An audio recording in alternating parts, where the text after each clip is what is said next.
예, 한 주간도 안녕하셨는지요? 예, 오늘은 제 7강이 되겠습니다. 지난번 레위인이 24반열 이어서 제사장이 24반열인데 역시 레위인 부분처럼 양이 많기 때문에 에, 두 개의 강의를 나누어서 공부를 하도록 하겠습니다. 그러면 첫 번째로 제사장의 기원은 무엇인가? 제사장은 어디서부터 왔고 누가 제사장이 됐는가는 기원의 문제를 말씀드리는데 제사장은 그 레위인 중에서 구별된다. 그래서 제사에 관련된 일을 담당했던 사람들인데 일단 히브리어는 코헨이라고 합니다. 코헨. 성경에 최초로 기록된 이 코헨이라는 단어는 창세기 14장 18절에 그 하나님의 제사장이라는 단어 가운데 이것은 멜기세덱을 이제 지칭할 때 쓰는 단어입니다. 그러니까 용어상으로는 이 창세기 14장에 최초에 등장을 하지만은 실제로 그 제사를 드렸던 인물들이 누구냐면은 가인과 아벨이 있고 또 노아가 있습니다. 그리고 아브라함과 이삭과 야곱이 제사를 드렸을 때 이들은 족장이면서도 또 제사장이라는 의미를 함축하고 있다. 그러다가 공식적인 직책은 모세 시대 성막이 완공된 후부터 제사장이라는 직책이 공식적인 의미를 지니게 되었다는 것입니다. 그리고 레위 지파 가운데에서 그 모세형 아론, 그래서 아론의 계통이 제사장 지파가 되는데 아론이 처음으로 제사장 또 대제사장이 되었고 그리고 이 제사장의 그 직책은 특별히 결격사항이 없게 되면은 그 장자가 대를 이어서 종신토록 사역하는 세습직이었다. 오늘날로 볼 때는 이 세습을 한다는 것이 대단히 사회적인 그 어떤 상황과 맞지 않지만은 그러나 교육과 훈련과 성별을 지켜나가는 그런 것을 전제한다고 한다면 하나님께서는 이 세습직의 방법을 통해서 그 이제 장자의 제사장의 직책을 대물림하게 하셨다는 것입니다. 그렇지만은 그 자동적으로 그 제사장의 사명을 맡는 게 아니라 위임식을 거행했는데 기름 부음을 받았다. 오늘날도 목회자들, 목사님들이 목회 사명을 할 때 우리가 안수를 하는데 그런 면에서 이제 이 기름 부음을 거행했다는 것입니다. 누구를 기름 부음하느냐? 첫째로는 성별, 이것은 거룩함이 있는가? 두 번째는 신체적으로도 결함이 없는가? 하나님 앞에도 온전해야 되고 또 사람들을 이끌어 나가는 역할을 해야 되기 때문에 신체적으로도 결함이 없어야 됐고 또 거기에 합당한 예복, 성결을 상징하는 예복을 입어야 하는 것이 일단 그 위임식에 합당한 제사장의 자격 조건이었습니다. 제사장 가운데에서 그 대표는 대제사장이다. 대제사장. 그래서 이 대제사장은 그 이스라엘이 신정 국가이기 때문에 또 이스라엘의 대표자이기도 했다는 것입니다. 그래서 그는 성소를 감독했다. 그 성전의 모든 일에 최종적인 책임자였다. 그리고 봉사와 회개를 주관했다. 결국 책임이 있다는 것이죠. 그리고 세 번째로는 우림과 둠빔으로 하나님의 뜻을 구한다고 했는데 이 우림과 둠빔이라는 것은 하나님의 그 뜻을 묻는 도구였죠. 그러니까 대지상의 예복 가운데에서 그 판결 흉표 안에 보관된 추정하기로는 매끄러운 돌인데 항상 그 이 돌을 꺼내 갖고 중대한 뜻이 있을 때마다 물었던 하나의 방법인데 그것은 대제사장만 할 수 있었고 또 가장 중요한 것은 1년에 한 번 7월 10일입니다. 대속죄일이죠. 이때 지성소에 들어간다. 그래서 본인 하나님 앞에서는 대표자지만 하나님 앞에서는 본인과 그리고 백성을 위한 모든 죄를 사하는 속죄제를 드리는 그러한 가장 중요한 역할을 한다는 것입니다. 자, 그러다가 신약 성경을 보게 되면 이 신약 성경 또 특별히 예수님 시대에 나타난 그 대상들이 많이 등장을 하죠. 그 당시에는 그 이제 가야바를 비롯해서 또 그 많은 대상들이 등장을 했는데 그 당시에 그 이 대제사장이 공의회로서의 사내들인 오늘날 국회 같은 그 공회의 의장 역할을 해서 그 국가의 중대한 문제를 결정하는 역할을 했다는 말씀이 되겠습니다.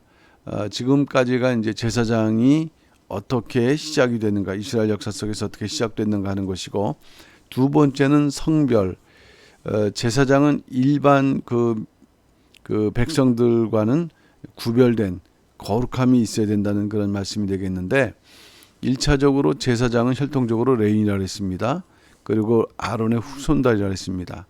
그런 가운데에서 이제 그 안수를 받을 때, 그 기름 부음 받을 때 특별히 성별이 요구되고 또 기름 부음 받음으로 인해서 그 성별을 더욱더 확실하게 이제 구분하셨던 것이죠. 그렇게 되기 위해서는 첫째는 뭐냐면 결혼 문제였습니다. 제사장은 성별을 유지하기 위해서 이 결혼도 하나님께서 명령하신 기준대로 결혼을 했어야 했다.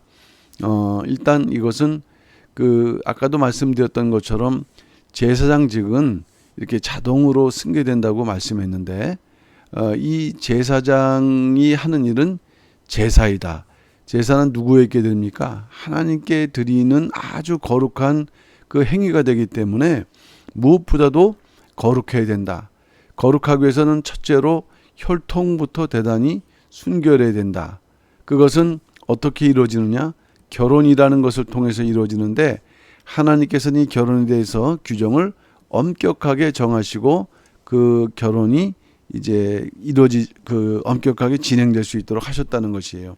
그러니까 이러한 규정이 엄격하게 진행이 될수록 그 시대가 얼마만큼 신앙성이 더욱더 그 충만했는가, 온전했는가를 보여주는 기준이 되죠. 반대로 이러한 그 기준이 약하게 되면은 이런 하나님의 그러한 명령과 상관없이 어떤 이런 편법이나 아니면은 그 불순종한 내용들이 나타나는데, 하나님께서 명하신 것은 일단 레위기서 21장 7절 8절 말씀 보게 되면은 기생, 또 부정한 여인, 그다음에 이혼당한 여인, 이 내용들 한 명이 더 나오는데 이제 그것은 여기서 살펴보도록 하겠습니다. 일단은 율법 규정을 보게 되면은 다른 남자에게서 구별된 여인이다. 이 구별됐다는 것은 이제 다른 남자, 제사장 이외의 남자들과 뭔가 이게 관계되지 않는 여인이라는 의미가 되겠고요. 그리고 순결한 처녀가 되어야 된다. 그리고 처녀는 반드시 이스라엘 사람이어야 된다라는 그런 그 내용이 되겠고, 제사장이 결혼해서는 안 되는 여자가 첫째는 기생이라고 했습니다. 히브리어 자나. 이 사람은 매춘부, 몸파는 창년이가 당연히 안 되겠죠. 두 번째 부정한 여인이라고 했습니다. 이것은 히브리어 할랄인데 부정하다고 할 때는 일단은 성경에서 근친상간, 그 다음에 금지하신 성관계로 인해서 더러워진 그 여자들을 의미하겠고요. 세 번째는 이혼당한 여자, 가라시라고 하는데 특별히 성경에서는 구약 율법에서는 순결을 의심받을 때 이혼을 당하니까 역시 이것은 또 2번과 3번이 연결될 수 있겠고요. 네 번째는 이제 과부인데 알마나. 그래서 남편이 죽어서 혼자 살기 때문에 여러 가지 어려움이 있고 또 뭐 이러한 여러 가지 관계들이 또 이렇게 나타날 수 있는 그러한 조건이기 때문에 그 제사장들의 그 아내로서 하나님께서 금지를, 결혼해서 안 된다는 것을 이제 금지를 하셨는데요. 그래도 제사장의 과부와는 혼인할 수 있었다. 제사장과 과부와는 혼인할 수 있었는데 이 대제사장에게도 그대로 적용된다는 것은 아까 말씀드렸던 이 네 가지 상황들이 그대로 적용되나, 그러나 대제사장의 경우에는 더 엄격했다. 그래서 이 제사장에게는 과부가 허용됐지만은, 결혼하는 것이 허용됐지만은 처녀에게만 장가를 가게 했다. 왜냐하면은 그 나라의 대표자니까 많은 사람들의 또 존경을 받아야 되고 또 그 가정이 보다 성결해야 되는 것을 요청받기 때문에 어쨌든 이 처녀에게만 장가가야 된다. 그리고 이 제사장에게는 허락되었던 그 제사장 과부하고도 장가갈 수 없게끔 하나님께서 명령을 하셨습니다. 이처럼 이 모든 것이 제사장 가문의 거룩성을 보존하기 위한 것이다. 거룩성을 보존하기 위한 것인데 여기에서 더 세분화된 경우가 이제 뭐냐면은 그 제사장의 딸에게도 이렇게 비록 제사장의 딸은 제사장의 역할을 하는 것은 아니지만 그 이제 가족의 일원으로서 가정을 지키고 그다음에 또 그 어떤 신앙적인 하나의 역할 감당해야 될 부분이 있는 거거든요. 근데 그 간음한 자를 화형하게 되는 그 화형이라는 것은 불태우는 것이니까는 상당히 아주 그 극한 처형이죠. 그런데 일단은 이제 이스라엘 백성들에게 있어서 장모와 부인을 함께 취하는 이런 그 폐륜 그런 행위에는 그 간음한 자를 화형하는 것이죠. 근데 여기에 비해서 제사장의 딸이 음행을 한다. 뭔가 그 장모와 부인을 취하는 정도의 폐륜에 비해서 음행은 일반 백성들로 볼 때는 뭐 차이가 날 수 있는 그런 경우처럼 보이지만 이것은 그 제사장의 딸이기 때문에 제사장의 딸이라는 의미는 결국 그 아비인 제사장을 욕되게 한 것이고 또 하나님께서 임명하신 제사장이므로 또 하나님을 이렇게 또 그 영광을 돌리지 못하는 경우가 되기 때문에 아주 화형에 처하는 극심한 그러한 징계가 있었다는 것입니다. 결국 이러한 규정들은 성별된 족보를 보존하는 데 있다. 성별된 족보를 보존하는 그러한 면에서 하나님께서 얼마나 그 이 성별을 강조하셨는가 하는 것을 볼 수가 있겠는데 그렇다고 한다면은 이제 결혼한 이후에 생활은 어떻게 할 것인가?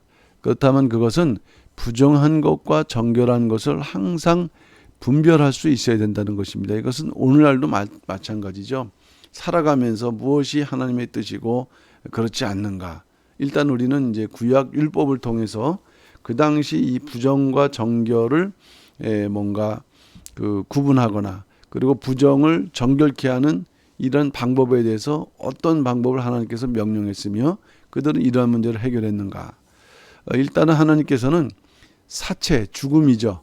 죽은 그러한 시체로 인해서 부정했다. 이 죽음 자체는 생명이 주이신 하나님 입장에서는 이것은 부정한 것이란 말씀이에요. 그 부정을 하는 방법을 하나님은 제물을 통해서 그리고 그 이제 구체적인 명령하신 방법을 통해서 정결케 할 수 있도록 말씀하셨습니다.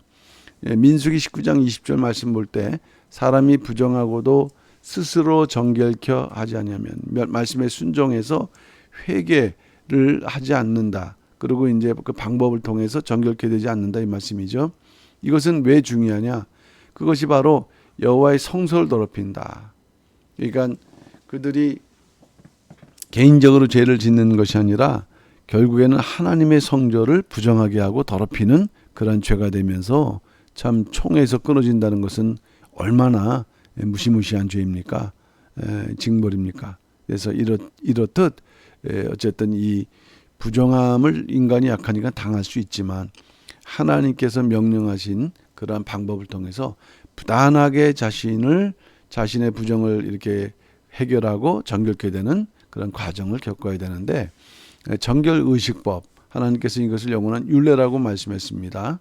그리고 이스라엘 중에 우고하는 이방인 그러니까 그 이스라엘은 이방인과 그 어떤 이스라엘의 그 관계가 그 구분이 혈통에 있지 않고요. 믿음에 있단 말씀이죠. 그러니까는 이스라엘 중에 있는 그런 이방인들도 이런 믿음을 받아들이게 되면 이방인이지만은 그런 유대인의 그러한 율법에 동참할 수 있고 또 그런 그 은혜가 있을 수 있는 것인데 일단 그 부정하게 되는 경우 하나님께서 강조하셨던 부정하게 되는 경우 세 가지를 본다면은 첫째는 이제 사람의 시체를 만진 자는 7일간 부정했다 그랬어요. 그리고 이제 장막이라는 건 집이지 않습니까? 사람이 죽었다. 그럴 때 그 장막에 들어가는 자, 그리고 장막에 있는 자는 부정한데 7일 동안 부정한다. 그리고 덮지 않는 그릇도 부정하다 그랬습니다. 덮지 않는 그 장막 안에 있는 그 덮지 않음으로 인해 갖고 뭔가 그 내용물 자체가 이러한 부정에 이제 부정에 탄다는 것이죠. 그 부정. 그리고 들에서 칼에 죽은 자, 그 다음에 시체, 사람의 뼈나 무덤을 만진 자도 다 7일간. 부정은 이 다 모두가 공통적으로 7일간의 그런 기간이 있는데, 이제 7일이라는 그 기간을 지나면서 8일, 이것은 또 이스라엘 역사에서 볼 때는 할례가 바로 이 8일 새 생명 이렇게 회복의 그런 기간인데, 어쨌든 7일간은 부정했다. 왜 이러한 그 사체를 비롯한 연관된 것들이 다 부정한가 할 때 모두가 죽음과 관련되어 있기 때문에, 그리고 죽음은 근원적으로 죄의 결과이기 때문이라는 말씀이에요.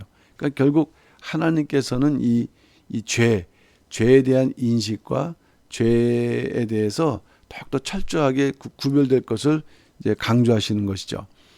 제사장이 부정한 것과 접촉하면 제사장도 부정하다는 것이에요. 아무리 제사장이라 할지라도. 그리고 이 부정한 자들이 만진 것도 부정하고, 또 부정한 것 자체를 만진 자도 저녁까지 부정하다라고 이렇게 말씀했습니다. 어쨌든 이와 같이 이 제사장들에 대한 부정의 의미를 이렇게 강조하신 것은, 이들은 하나님 앞에 드리는 거룩한 예식을, 제사 예식을 이제 담당하는 자들이 되기 때문입니다. 그래서 이들에게는 부정이 있어서는 안 되겠다 하는 것이고요. 더불어서 직접적인 그러한 어떤 접촉이나 공간에 있는 것 아니라 할지라도 이제 시체 곁에 가는 것, 또 일반적인 장례식에 참석하는 일도 금지를 했다라는 것입니다.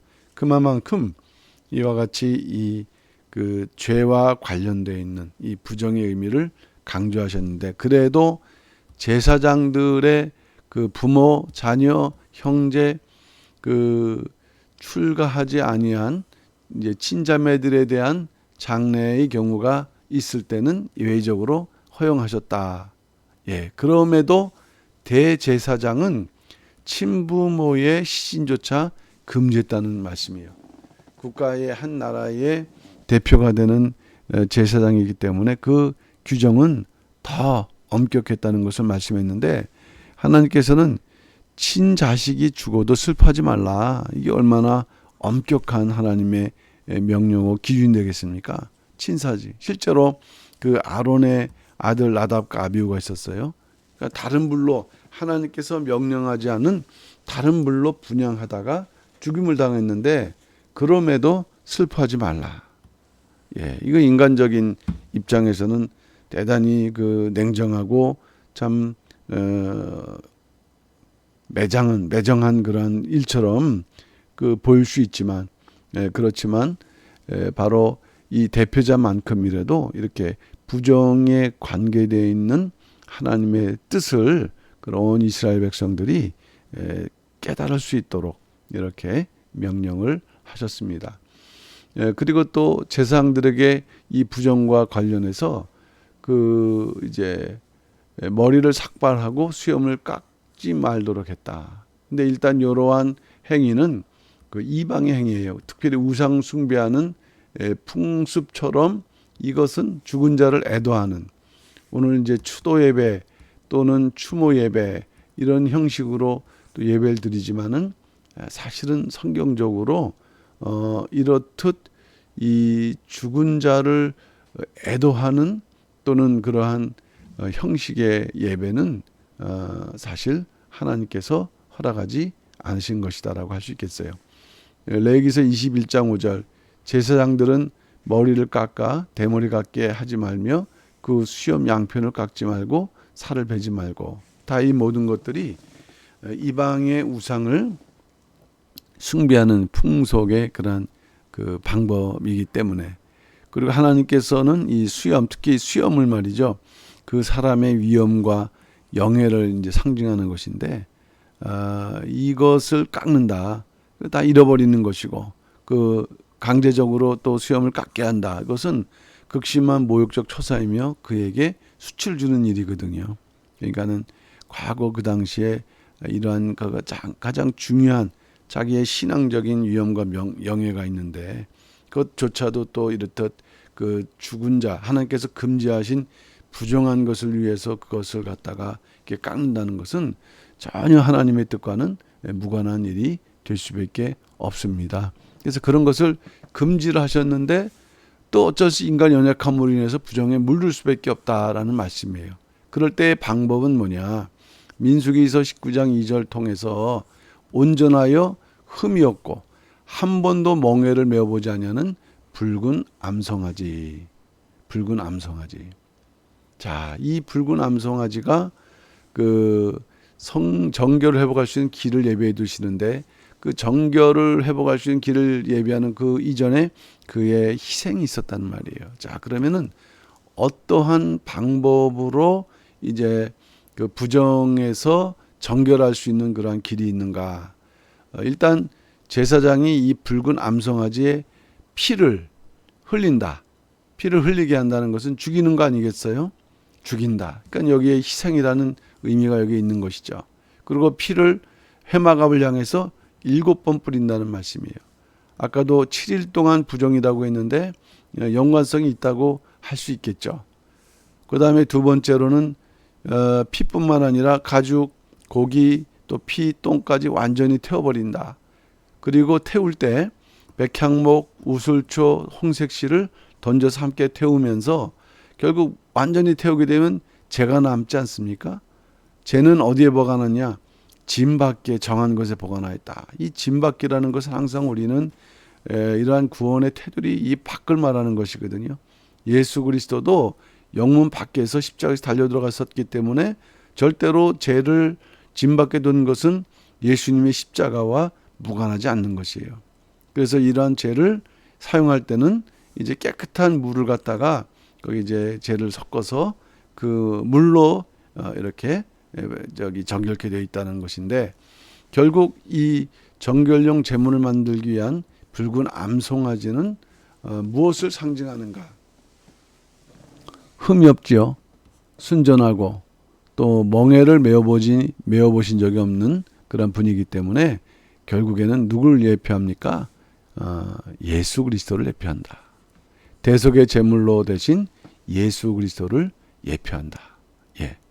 그러니까 이러한 오늘날도 오직 우리가 그 정결, 영육 간의 정결을, 성결을, 거룩을 회복할 수 있는 길은 그 예수 그리스도 외에는 다른 길이 없다는 것을 이미 이러한 그 정결 예식을 통해서 말씀해 주고 있고요.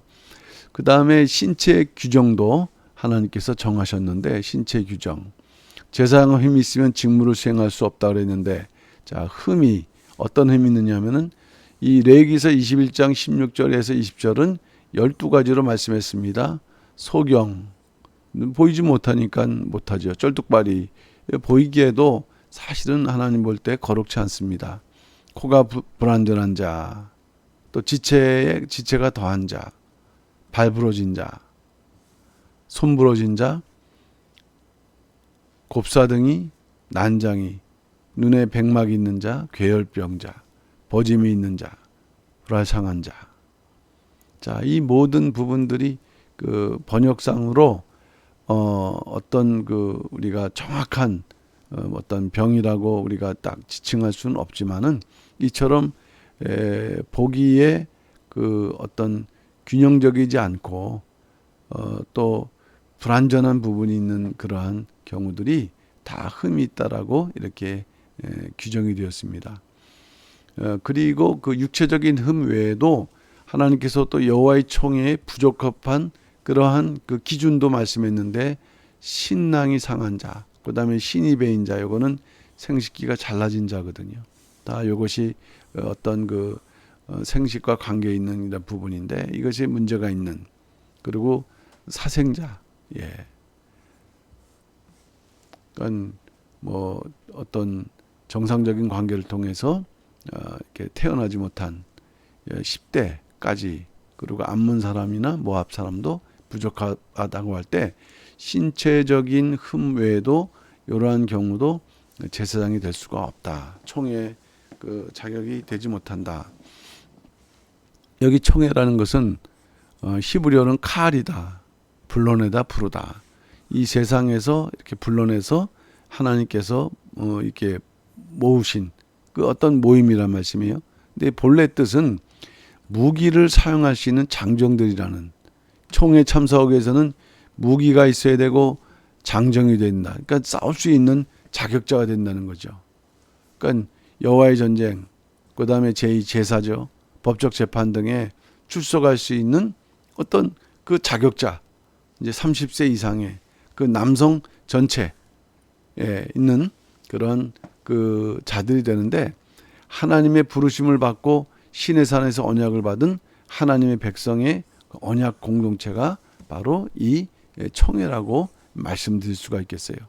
그래서 이 이스라엘의 성인들은 반드시 3대 절기를 지켜서 하나님의 택하신 곳으로 모여야 한다. 그러니까는 예루살렘에 꼭 이렇게 그 절기 때는 어디에 있든지 간에 나와야 되는 것이었습니다. 그러니까 그 자체가 총회지, 이렇게 따로 뭔가 어떤 그 모임을 이렇게 갖는 그것을 이제 말씀하고 있는 것은 아닙니다. 오늘 총회라고 하면 교단마다 1년에 한 번씩 이렇게 총회 그 모임을 갖지만은, 성경적인 의미의 총회는 이렇듯 전쟁할 수 있는 그 남성, 그런 그들 자체가 바로 총회의 의미를 이제 갖는다고 할 수가 있겠습니다.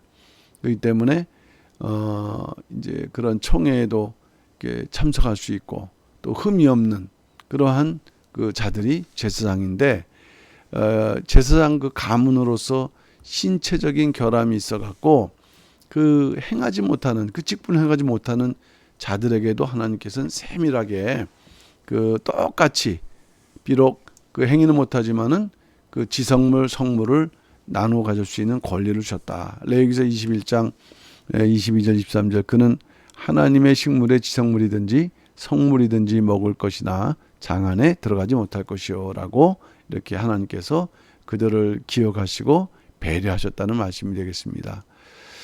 네 번째는 이제 하나님께서 제사장들에게도 그 음식을 먹는데 이제 성별된 음식으로서 그들은 지성물을 갖다가 먹을 수 있었다. 이것은 지극히 거룩한 음식이라는 것이죠. 그것을 먹어야 된다. 코데쉼.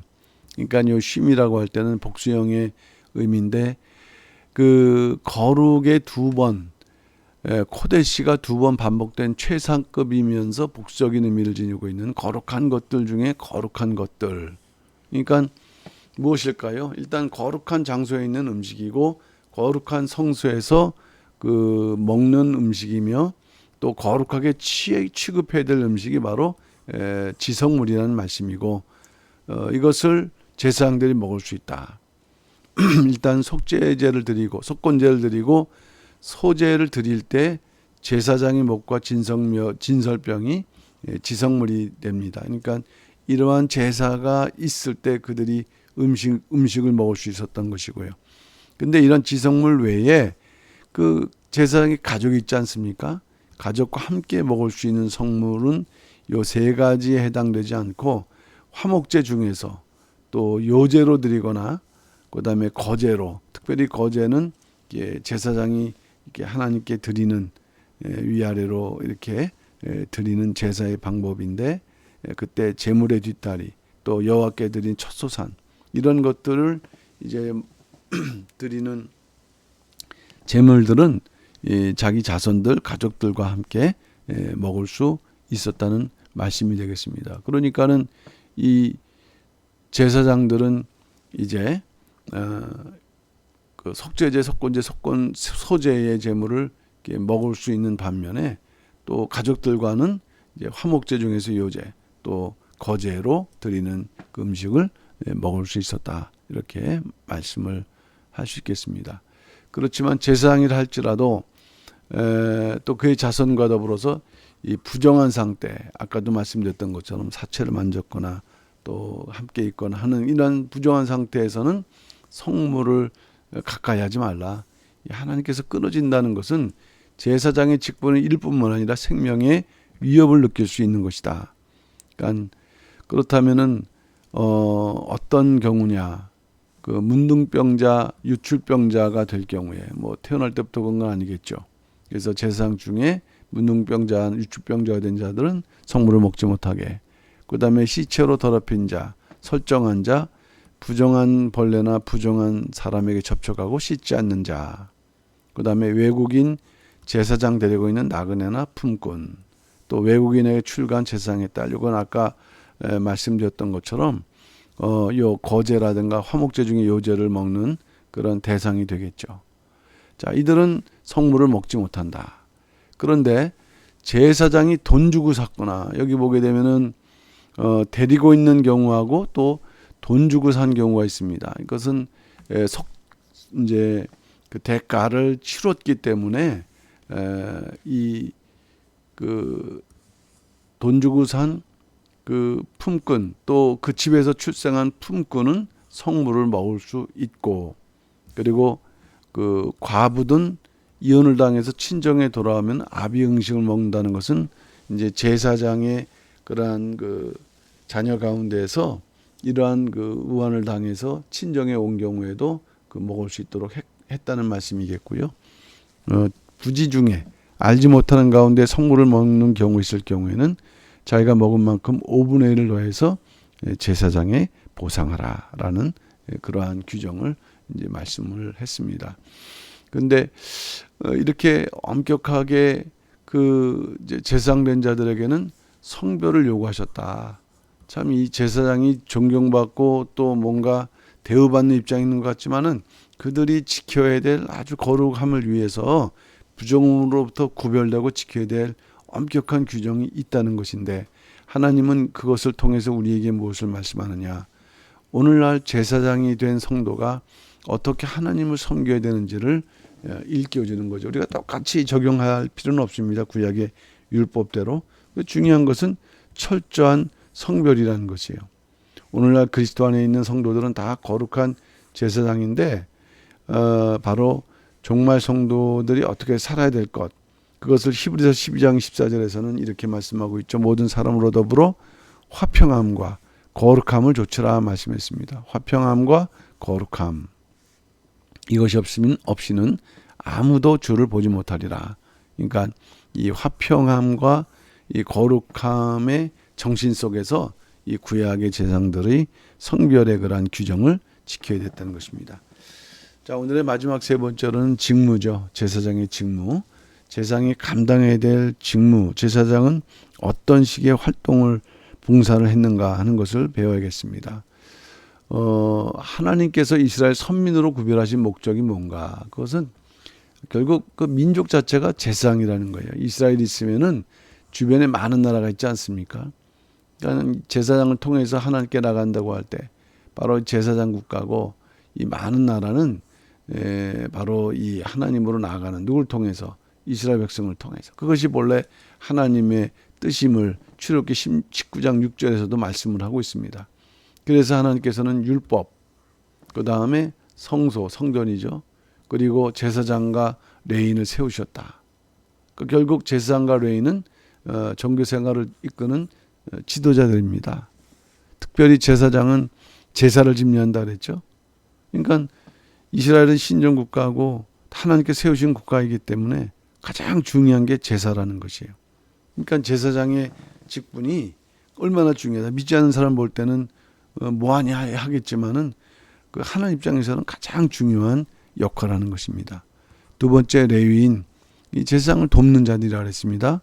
그리고 평상시에는 각 성읍에 흩어 산다. 일주일 동안 자기 반열에서 봉사하다가 이제 그 평상시에는 각 성읍에 흩어져 살면서 또 민족적으로 이러한 신앙이 유지될 수 있는 그러한 그 봉사의 역할을 했던 그러한 지도자들이다.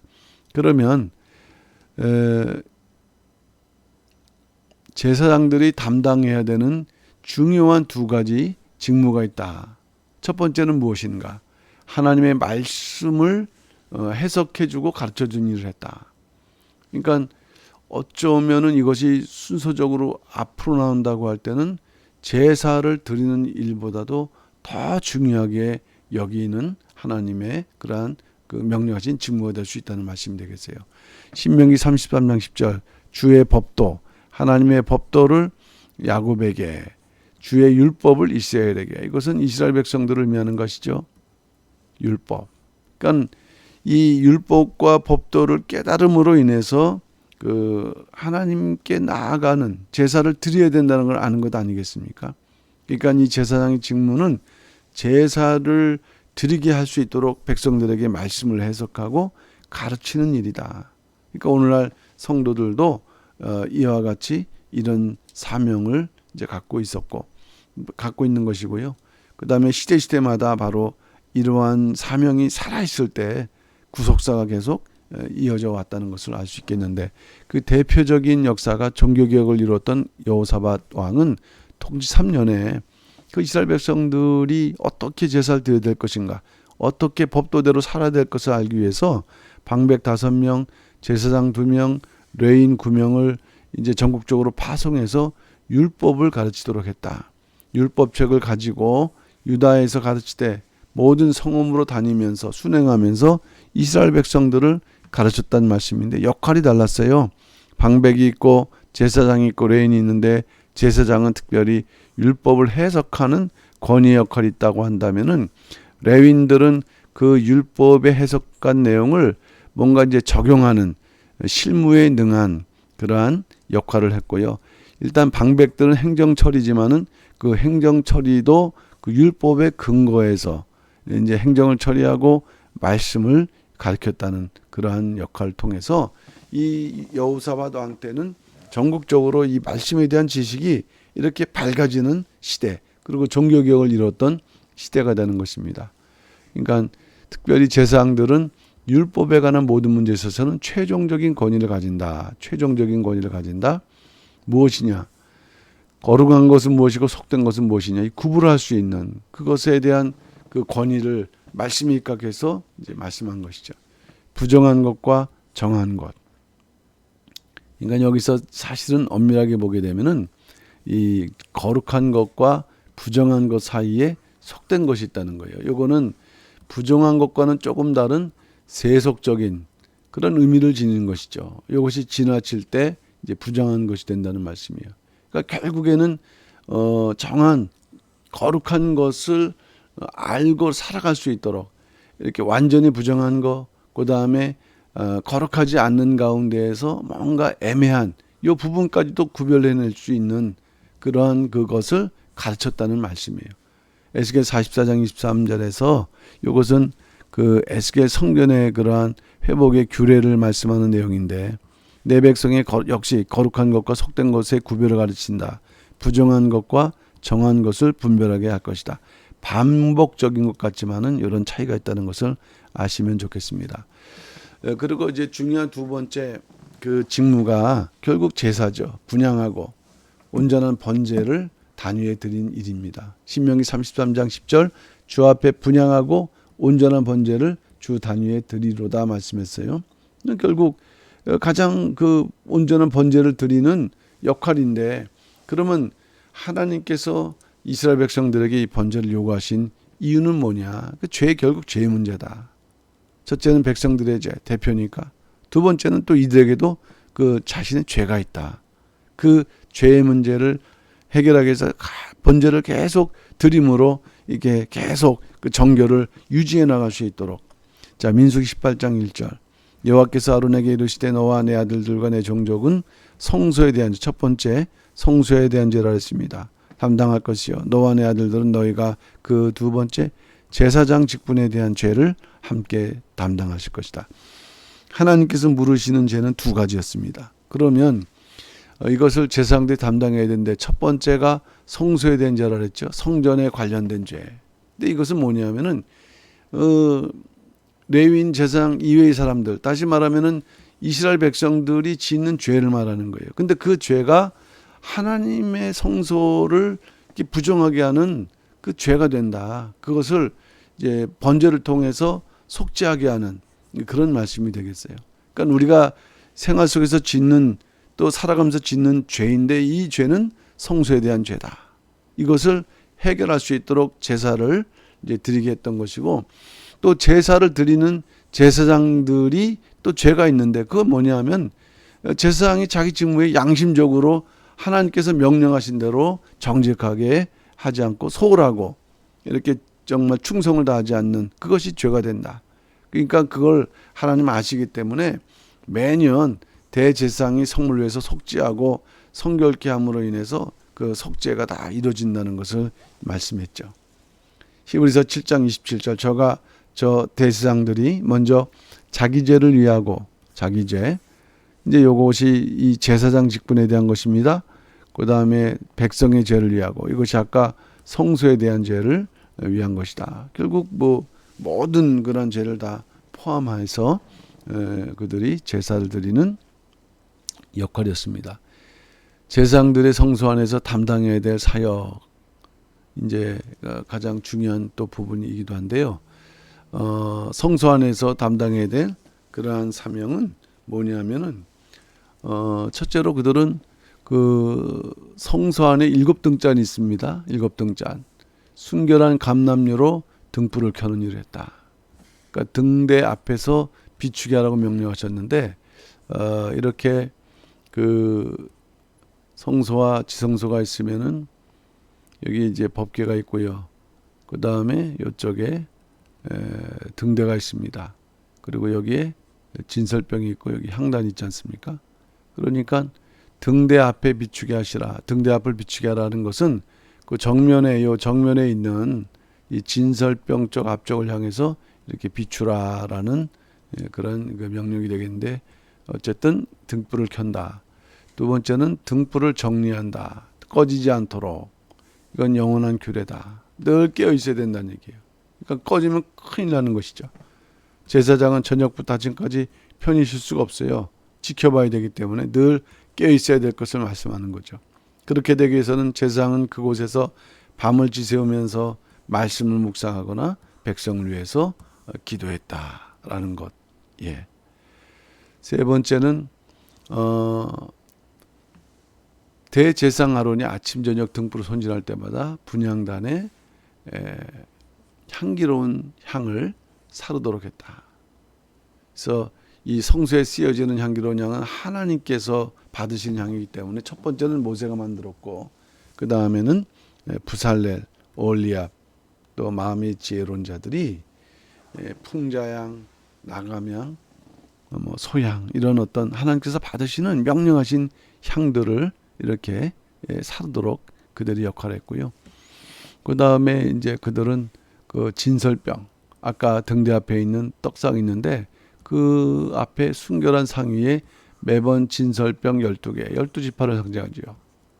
12지파를 상징하는데 그것을 12개씩 배열해서 진설한다, 올려드린다는 거예요. 이것 또한 영원한 언약이다. 그러니까 하나님께 드려지는 떡이니까 그 이제 하나님께 바쳐지는 것이에요. 그러니까 그 위에는 유향을 두었다. 유향을 두어서 그것을 기념하게 했는데 이제 매 안식일마다 교체하는 거 아니겠습니까? 그럴 때 거룩한 진설명 여호와 제사장이 먹고 그 하나님께서 이렇게 드릴 수 없으니까 그것을 유향을 태우도록 해서 하나님께 드렸다는 것입니다. 그리고 마지막으로 그 성막이 이동할 때 아론과 그 형제들, 그 자녀들은 이제 성전 안에 있는 모든 도구들, 이런 도구들을 갖다가 이 기구들을 정리했다는 말씀이에요. 그 정리해서 레인들에게 주고 특별히 고아 자손에게 전달해 주면은 그들이 어깨 메고 운반을 하는 것입니다. 민수기 3장 8절 곧 회목의 모든 기구를 수직하며 이건 지키며 샤마르 지키며 이스라엘 자손의 직무를 위하여 장막에서 심할지니. 어쨌든 이 성소 안에 있는 이 공간은 제사장들의 몫이고 밖으로 넘길 때 레인들에게 넘겨준다는 말씀입니다. 이외에도 재판 업무, 이제 이것은 제사에 관계없이 그들이 지도자니까는 말씀에 입각해서 옳고 그른 것을 알려주는 업무. 그 다음에 또 하나님을 대신해서 축복하는 업무. 또 백성을 소집한다는 거, 중요한 대소가 있을 때 그런 권한이 있는 거죠. 그리고 어떤 위기 상황, 전쟁을 갖다가 경고하는데 나팔을 분다. 그 다음에 군인들을 격려해서 승리케 한다라는 그 종교 그 중심, 성전 중심, 그 신앙 중심의 신정 국가에서 지도자로서 이들은 하나님께도 제사를 드리지만은 또 백성들을 이렇게 지도하는 그 역할을 감당함으로 이스라엘이 하나님께서 원하시는 그 뜻을 이룰 수 있는 나라가 될 수 있도록 큰 역할을 했던 것이 바로 제사장들이다라고 이렇게 말씀을 드릴 수 있겠습니다. 오늘은 여기서 일단 마치고 이제 다음에 두 번째 강의를 통해서 제사장 20반열을 마치도록 하겠습니다. 감사합니다.